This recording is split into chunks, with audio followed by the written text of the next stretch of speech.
সুপ্রিয় শিক্ষার্থীরা, আবারও একটা নতুন ক্লাস নিয়ে আমি হাজির হলাম। সেলিম ভাইয়া, আমরা গত ক্লাসে আমরা উপযোগ নিয়ে কথা বলেছিলাম। আজকে কথা বলবো উপযোগের যে দুই প্রকার, যে প্রান্তিক উপযোগ এবং মোট উপযোগ। প্রান্তিক উপযোগ এবং মোট উপযোগ নিয়ে আজকে আমাদের কথা। প্রান্তিক উপযোগ আমরা সংজ্ঞা এর আগের ক্লাসগুলোতে কথা বলেছিলাম। প্রান্তিক উপযোগ যেটাকে বলতেছি আমরা মার্জিনাল ইউটিলিটি, এটাকে কি দ্বারা প্রকাশ করা হয়? এমইউ। আর মোট উপযোগ, এটাকে ইংরেজিতে কি বলতেছি আমরা? মোট উপযোগ, এটাকে ইংরেজিতে কি বলতেছি? Total utility. আমরা সূত্র কথা বলছিলাম, কিন্তু তারপর আরেকবার আজকে কথা বলে দিচ্ছি। টিইউ, এটাকে বলি আমরা টোটাল ইউটিলিটি, মানে মার্জিনালের এই যে মার্জিনাল ইউটিলিটি যেটা আছে, এটাকে আমরা মার্জিনালের এম এবং ইউটিলিটির হচ্ছে ইউ, এটাকে এমইউ দ্বারা প্রকাশ করা হচ্ছে। আর মোট উপযোগ, এটাকে বলি আমরা টোটাল ইউটিলিটি, টোটালের টি এবং ইউটিলিটির টিইউ দ্বারা প্রকাশ করি। আমরা এটা আজকে ছক আকারে কিভাবে থাকতে পারে সেটা একটু আমাদের আজকে আপনারা দেখাই দিই। আচ্ছা,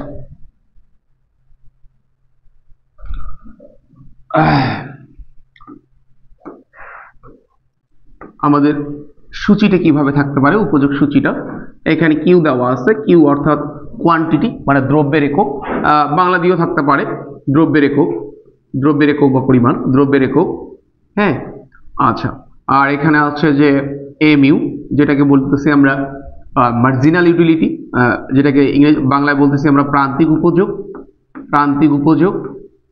আর একটা হচ্ছে টোটাল ইউটিলিটি, এটাকে টিইউ দ্বারা প্রকাশ করি, এটাকে আমরা বলতেছি মোট উপযোগ। আমাদের কথা হচ্ছে যে সূচির যে আমাদের হেডলাইনটা আছে, এটা সংক্ষিপ্ত আকারেও থাকতে পারে, আবার বাংলা দিয়েও থাকতে পারে। বাংলা দিয়ে কি বলতে, এই যে দ্রব্যের একক, প্রান্তিক উপযোগ, মোট উপযোগ। আচ্ছা, আমরা দেখি, আমরা বলছিলাম যে এখান থেকে উপযোগের নিয়ে আমরা কথা বলছিলাম, কিন্তু উপযোগ হচ্ছে কোনো দ্রব্যের অভাব পূরণের ক্ষমতাকে আমরা কি উপযোগ বলি, বা উপযোগ হচ্ছে এর শব্দের অর্থ হচ্ছে উপকারিতা। আসলে উপযোগটা কেমন, যে আপনি কোনো দ্রব্য কি পরিমাণ ভোগ করতেছেন, এখান থেকে কি পরিমাণ সন্তুষ্টি, বা এখান থেকে কি পরিমাণ স্যাটিসফ্যাকশন, যেটাকে বলতেছি আমরা, কি পরিমাণ লাভ করতেছি সেটা বোঝাচ্ছে আর কি, বা কি পরিমাণ উপকার পাচ্ছি। ধরলাম যে আপনি এক্সাম্পলের সাহায্যে ধরলাম আপনি আপেল খাচ্ছেন। প্রথম একটি আপেল, তারপরে দ্বিতীয় আপেল, তারপরে তৃতীয় আপেল, তারপরে চতুর্থ আপেল। হ্যাঁ, চতুর্থ আপেল। এই যে এই আপেলগুলো আপনি একটির পর একটি কি করতেছেন? ভোগ করতেছেন। আপনারা জানেন না, যে আপনারা জানেন হয়তো, বা একই দ্রব্য বারবার ভোগ করলে আমাদের প্রান্তিক উপযোগটা হ্রাস পায়। আমরা উপযোগটা কখনোই সংখ্যা আকারে ওইভাবে প্রকাশ করি না, আমরা ধরে নিয়ে প্রকাশ করি। যেমন ধরলাম যে আপনি প্রথম যখন আপেলটা খেয়েছেন, সেখান থেকে আপনি উপযোগ পেয়েছেন 10 একক। আবার আমরা যখন বললাম না যে একটি দ্রব্য যখন বারবার ভোগ করব, সেখানে প্রান্তিক উপযোগটা কি পাবে? হ্রাস পাবে। তাহলে ধরলাম দ্বিতীয় এককে আপনার প্রান্তিক উপযোগ গিয়ে দাঁড়ালো 8, তৃতীয়টাতে ধরলাম আরো হ্রাস পেয়ে পেল 6, চতুর্থটাতে আবার হ্রাস পেয়ে হয়ে গেল 4। তাহলে আমি শেষবারের মতো বলে দিচ্ছি যে প্রান্তিক উপযোগ কি, যে একটা দ্রব্য যখন আমরা বারবার ভোগ করতেছি, সেক্ষেত্রে প্রান্তিক উপযোগটা কি পাবে? প্রান্তিক উপযোগটা হ্রাস পাবে। কথাটা কি বোঝা গেছে? আচ্ছা, এখন এই যে প্রান্তিক উপযোগ থেকে আমাদের মোট উপযোগ আমরা কিভাবে সহজভাবে একে নির্ণয় করব, আমরা সূত্র দিয়েও দেখাবো। আমরা কিন্তু এখানে সূত্র দেখাই দিছিলাম, বলছিলাম যে এমইউ এর সূত্র কি? এমইউ সমান সমান delta TU divided delta X, বা delta TU divided delta Q. এটা আমরা দেখাইছিলাম। তো আমরা আবার এখানে মোট উপযোগের সূত্রটা কিভাবে দেখাইছিলাম? টিইউ সমান সমান সামেশন এমইউ, আবার টিইউ সমান সমান সূত্র বলতে পারি mu1 plus mu2 plus mu3 plus dot dot dot plus mun, যতগুলো নাম্বার অফ সংখ্যা, যতগুলো কি আসবে mu এর মান আসবে। তাহলে প্রথমেরটাতে আমাদের প্রান্তিক উপযোগ কত আছে ভাইয়া? 10। তাহলে মোট উপযোগও কত হবে? 10। আমরা কিন্তু প্রাথমিক উপযোগের সংজ্ঞা বলছিলাম, কোন দ্রব্যের ভোগের প্রথম এককে কি বলে? প্রাথমিক উপযোগ বলে। তাহলে এখানে আমরা 10টাকে প্রাথমিক উপযোগও কিন্তু বলতে পারি। যাই হোক, প্রথম একটা দ্রব্য আপনি ভোগ করলেন, এখান থেকে প্রান্তিক উপযোগ কত পেলেন? 10। মোট উপযোগও কত? 10। এবার দ্বিতীয় নাম্বার থেকে আপনি প্রান্তিক উপযোগ কত পেয়েছেন? 8। তাহলে 10 আর 8 যদি আমরা যুক্ত করি, তাহলে কত হচ্ছে? 18। আর তাহলে আমাদের দ্বিতীয় নম্বর আপেলের ক্ষেত্রে মোট উপযোগ কত হচ্ছে? 18। তৃতীয় নম্বরে আপেলের ক্ষেত্রে প্রান্তিক উপযোগ কত হচ্ছে? 6, এবং মোট উপযোগ আপনি অলরেডি দ্বিতীয় একক থেকে মোট উপযোগ কত পেয়েছিলেন? 18। তাহলে 18 আর 6 যদি আমরা যোগ করি 24। আবার চতুর্থ নাম্বার আপেল থেকে আপনি প্রান্তিক উপযোগ কত পেয়েছেন 4, 24 আর 4 আমরা যদি যুক্ত করি তাহলে কত পাচ্ছি 28। অর্থাৎ মোট উপযোগের ক্ষেত্রে প্রান্তিক উপযোগের যে মানগুলো আছে এগুলো যদি আমরা যোগ করি তাহলে কিন্তু আমরা মোট উপযোগ পেয়ে যাব। তাহলে সূত্র অনুযায়ী আমরা দেখাবো, তার আগে দেখাই। তাহলে আমরা যদি এখানে আরেকবার বলে দিই, প্রান্তিক উপযোগ প্রথম একক যা আছে আমরা তাই রাখছি বা তাই থাকবেই। যদি আমরা একটা একক শুধু ভোগ করতাম তাহলে প্রান্তিক উপযোগও যা, মোট উপযোগও তাই। তাহলে দ্বিতীয় নম্বরের ক্ষেত্রে দেখেন এবার কত হচ্ছে 8, তাহলে 10 আর 8 যোগ করলে কত হচ্ছে 18। তারপরে তৃতীয় নম্বরের ক্ষেত্রে প্রান্তিক উপযোগ কত 6, 18 আর 6 যোগ করলে 24। আর চতুর্থ নম্বরে প্রান্তিক উপযোগ কত 4, তাহলে 24 আর 4 যোগ করলে কত হচ্ছে 28। এখন আমরা এখান থেকে যদি আমাদের মোট উপযোগ দেওয়া থাকতো, আমাদের যদি বলতো যে আপনারা প্রান্তিক উপযোগ নির্ণয় করেন, তাহলে আপনি কিভাবে প্রান্তিক উপযোগ নির্ণয় করতেন? তাহলে দেখেন আমরা যে এককটা প্রথম একক আমি তো বললাম প্রান্তিক উপযোগ যা আছে মোট উপযোগে কি হবে তাই হবে। তাহলে এখানে মোট উপযোগটা আমাদের কত আছে 10, তাহলে এখানে প্রথম উপযোগ কত হবে 10। এবার আমরা দ্বিতীয় নম্বর প্রান্তিক উপযোগটা যখন নির্ণয় করব, দ্বিতীয় নম্বরে মোট উপযোগ থেকে উপরের যে মোট উপযোগটা আছে এটা বিয়োগ করলেই হয়ে যাবে। 18 থেকে 10 বিয়োগ করলে কত হচ্ছে 8। আবার তৃতীয় নম্বরের আমাদের প্রান্তিক উপযোগটা যখন নির্ণয় করব, তৃতীয় নম্বরের মোট উপযোগ থেকে তার উপরের মোট উপযোগটা বিয়োগ করলেই পেয়ে যাব। তাহলে 24 থেকে 18 বিয়োগ করলে কত হবে 6। আবার চতুর্থ নম্বরের প্রান্তিক উপযোগটা যখন নির্ণয় করব, তখন চতুর্থ নম্বরের মোট উপযোগ থেকে তার উপরের যে আমাদের মোট উপযোগটা আছে বিয়োগ করলে পেয়ে যাব। 18 আর 4 বিয়োগ করলে কত হচ্ছে 4। এই যে আমরা তাহলে কি হলাম, মোট উপযোগ থেকে প্রান্তিক উপযোগ পেলাম। এখন অনেকেই বলেন যে ভাই এটা সূত্রের মাধ্যমে আমরা কেমনে দেখব? সূত্রের মাধ্যমে দেখি আমরা। যদি আমরা সূত্রের মাধ্যমে আপনাদের এখানে বলে যে আপনাকে এখান থেকে বলছে যে মোট উপযোগ আপনি প্রান্তিক উপযোগ নির্ণয় করেন, তাহলে আমাদের প্রান্তিক উপযোগ আমরা সূত্রের মাধ্যমে নির্ণয় করতেছি। দেখেন আমাদের দেওয়া আছে এখানে প্রথম একক 10, 10ই থাকবে। এবার আমরা দ্বিতীয় নাম্বার এককটা কিভাবে নির্ণয় করব? আমরা জানি mu সমান সমান কি জানি, ডেল্টা টিইউ ডেল্টা কিউ, আচ্ছা, বা ডেল্টা এক্স। এখন আমাদের এখানে দেখি যে ডেল্টা টিইউ, ডেল্টা মানে কি ভাইয়া? ডেল বা ডেল্টা মানে হচ্ছে পরিবর্তন। তাহলে এখানে দেখেন যে আমাদের 10 থেকে পরিবর্তন হয়ে কত একক হয়েছে 18 একক। তাহলে এর মধ্যে কত একক পরিবর্তন হয়েছে 8। আর কিউ বলতে বোঝায় দ্রব্যের একক বা পরিমাণ। তাহলে দ্রব্যের একক 1 থেকে পরিবর্তন হয়ে কত হয়েছে 2। তাহলে এখানে কত একক পরিবর্তন হয়েছে 1 একক। তাহলে 1 দ্বারা যদি আমরা 8 কে ভাগ করি তাহলে কতই হচ্ছে 8ই হয়ে যাচ্ছে। তাহলে আমাদের এখানে কত বসবে 8। আবার সেই সেম অনুপাতেই বা সেম ভাবেই আমরা যদি এটা করি, তৃতীয় নাম্বারটা বের করতে যাই, তাহলে দেখেন তৃতীয় নাম্বারটা কি হচ্ছে। এবার দ্বিতীয় নাম্বার থেকে দ্বিতীয় নাম্বারে আমাদের মোট উপযোগ হচ্ছে 18, তৃতীয় নাম্বার হচ্ছে 24। এখানে কত একক পরিবর্তন হয়েছে 6 একক। তাহলে ডেল্টা টিইউ এর মান কত হচ্ছে 6। আর দ্রব্যের একক পরিবর্তন হয়েছে দ্বিতীয় একক থেকে কত একক হয়েছে তৃতীয় একক। কত একক পরিবর্তন হয়েছে 1 একক। তাহলে 1 দ্বারা যদি আমরা 6 কে ভাগ করি তাহলে কত পাবো 6। এভাবে এটা কত হবে 4। এভাবে আমরা প্রান্তিক উপযোগগুলো কিসের মাধ্যমে নির্ণয় করলাম? সূত্রের মাধ্যমে। এবার আমরা মোট উপযোগটা দেখি। মোট উপযোগ, মোট উপযোগের ক্ষেত্রে আমি তো আবারও বলি যে প্রথম নাম্বার একক যা আছে তাই। প্রথম নাম্বারে আমাদের প্রান্তিক উপযোগের মান কত 10, তাহলে মোট উপযোগ কত হবে 10। এবার দ্বিতীয় নাম্বার উপযোগ কত আছে আমাদের 8 আছে। দ্বিতীয় নাম্বারের ক্ষেত্রে প্রান্তিক উপযোগ 8। তাহলে আমরা কিন্তু সূত্র বলছিলাম যে mu আমাদের টিইউ সমান সমান mu1 প্লাস mu2। যদি আমাদের দুইটা থাকতো প্রান্তিক উপযোগের মান, তাহলে mu1 কত 10 আর mu2 কত 8, তাহলে কত হচ্ছে 18। তাহলে আমাদের এখানে কত বসবে 18। আবার যদি mu3 হয়, mu3 তাহলে mu18 এর সাথে আবার mu3 এর মান কত 6। তাহলে এই যে 6 দিলাম, তাহলে 18 আর 6 কত হচ্ছে 24। তাহলে এই শূন্য স্থানে এখানে কত বসতেছে 24। আবার আমাদের mu4 দেওয়া আছে, mu4 এর মান কত আছে? mu4 এর মান হচ্ছে 4। অলরেডি mu3 পর্যন্ত আমরা কত পেয়েছি 24। এটার সাথে 4 যোগ করলে কত হবে 28। তাহলে এখানে কত হচ্ছে 28। অথবা আমরা যে যতগুলো আছে টিইউ সমান সমান আমরা আরেকটা সূত্র জানি, যেমন সামেশন mu। এই যতগুলো mu এর মান আছে সেগুলো যদি আমরা যোগ করি, যোগ করলে আমরা কি পাবো?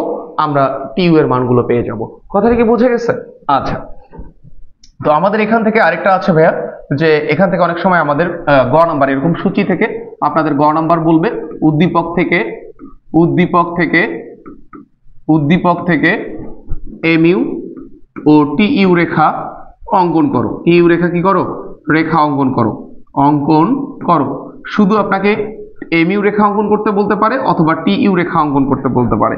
আচ্ছা, তাহলে আমরা যদি অঙ্কন করি, অঙ্কনের ক্ষেত্রে কি করব, ও এক্স ভূমি অক্ষ, ও ওয়াই লম্ব অক্ষ। লম্ব অক্ষে আমরা যেটা চাবে আর কি, যদি এম ইউ চায় তাহলে এম ইউ এর মানগুলো রাখবো, টি ইউ যদি চায় তাহলে টি ইউ এর মানগুলো রাখবো। যদি এম ইউ রেখা আমরা অঙ্কন করতেছি, এম ইউ এর মানগুলো রাখলাম, আর ভূমি অক্ষে কার মান রাখলাম, কিউ এর মানগুলো রাখলাম। কিউ এর মান কয়টা আছে ভাইয়া, 4টা। তাহলে 1 2 3 4। আর লম্ব অক্ষে আমরা কার মান নিব, এম ইউ এর মানগুলো নিব। কত আছে, 4, তারপরে 6, তারপরে কত আছে 8, তারপরে হচ্ছে 10। আচ্ছা, যখন আমাদের প্রথম এককে কিউ এর মান যখন 1, তখন এম ইউ কত আছে 10, তাহলে 1 10। যখন 2 তখন কত আছে 8, যখন 3 তখন হচ্ছে কত 6, যখন 4 তখন কত হচ্ছে 4। এই রেখাগুলোকে কি করে দেবো আমরা, সেট করে দেবো। এটা এ বিন্দু, বি বিন্দু, সি বিন্দু, বিন্দু দ্বারা আমরা চিহ্নিত করে দিচ্ছি। আর এটা কি রেখা, এম ইউ রেখা। এটাই চিত্রটা কিসের, চিত্রটা হচ্ছে প্রান্তিক উপযোগ রেখা, প্রান্তিক উপযোগ রেখা। আশা করি আপনারা চিত্রটা বুঝতে পেরেছেন। খুব সহজভাবে আমরা বুঝিয়ে দিলাম যে এভাবে আপনি চিত্রটা অঙ্কন করবেন। যদি আপনাদের এক্সামে আসে এরকম একটা সূচি দেওয়া থাকবে, সূচি থেকে যদি আপনাকে বলে এমইউ রেখা অঙ্কন করতে, তাহলে শুধু এভাবে এমইউ রেখাটা পেন্সিল দিয়ে অঙ্কন করে দিবেন, ইনশাআল্লাহ আপনাদের ঠিক হয়ে আসবে। তারপরে এখান থেকে আপনাদের টিইউ রেখাটা অঙ্কন করতে বলতে পারে। টিইউ এর ক্ষেত্রে আমরা কি করব, সেম ভাবে টিইউ এর ক্ষেত্রে আমরা সেম ভাবে ও এক্স ভূমি অক্ষে আমরা কিউ এর মানগুলো নিব, কিউ এর মান, আর লম্ব অক্ষে আমরা কার মানগুলো রাখবো, টিইউ এর মানগুলো। তাহলে কিউ এর মান কয়টা আছে আমাদের এখানেও 4টা, 1 2 3 4। আর লম্ব অক্ষে কার মান আছে, লম্ব অক্ষে টিইউ এর মানগুলো আমরা নিব। তাহলে সবসময় একটা জিনিস মাথায় রাখবেন, আমাদের অর্থনীতিতে যতগুলো চিত্র আছে এই চিত্রগুলো সবসময় শূন্য থেকে মানের আমরা ঊর্ধ্বক্রমে যাব। এই যেমন 1 2 3 4। আবার লম্ব অক্ষ ক্ষেত্রে সবচেয়ে ছোট সংখ্যা যেটা, তারপরে বৃহৎ সংখ্যা, তারপরে বৃহৎ সংখ্যা এক্ষেত্রে।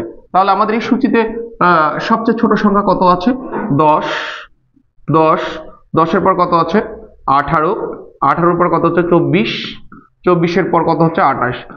যদি আপনারা এটা গ্রাফ চিত্রে অঙ্কন না করেন, তাহলে যদি খাতায় অঙ্কন করতে চান, তাহলে একটা নির্দিষ্ট পরিমাপ অনুযায়ী বা নির্ধারিত একটা পরিমাপ রেখে তারপরে চিত্রটা অঙ্কন করার চেষ্টা করবেন।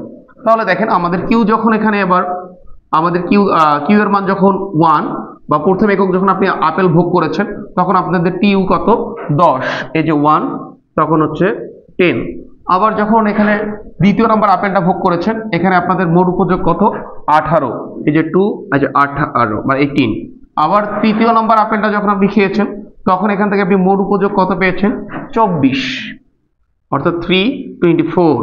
আবার চতুর্থ নাম্বার আপেলটা যখন আপনি ভোগ করেছেন, এখান থেকে উপযোগ পেয়েছেন কত 28। তাহলে এই রেখাগুলোকে কি করে দেবো আমরা, সেট করে দেবো। এটা এ বিন্দু, বি বিন্দু, সি বিন্দু, ডি বিন্দু।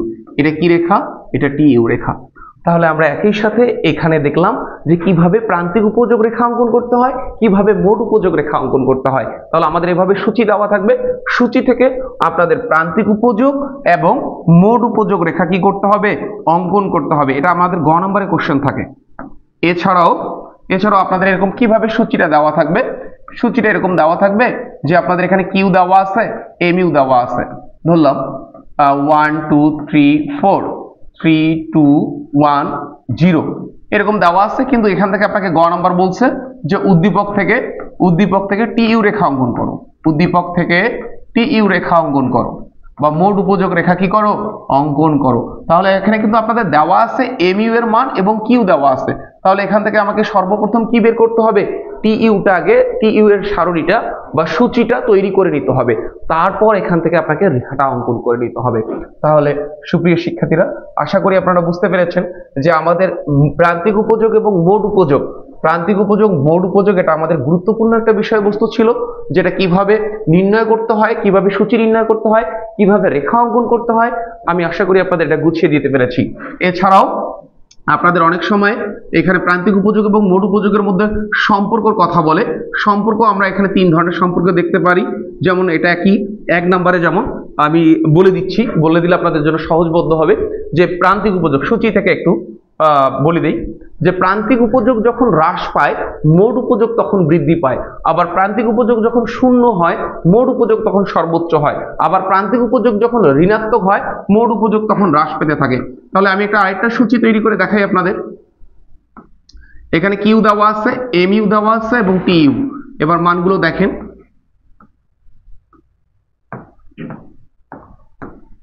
1 2 3 4 5 দেওয়া আছে 3 2 1 0 -1।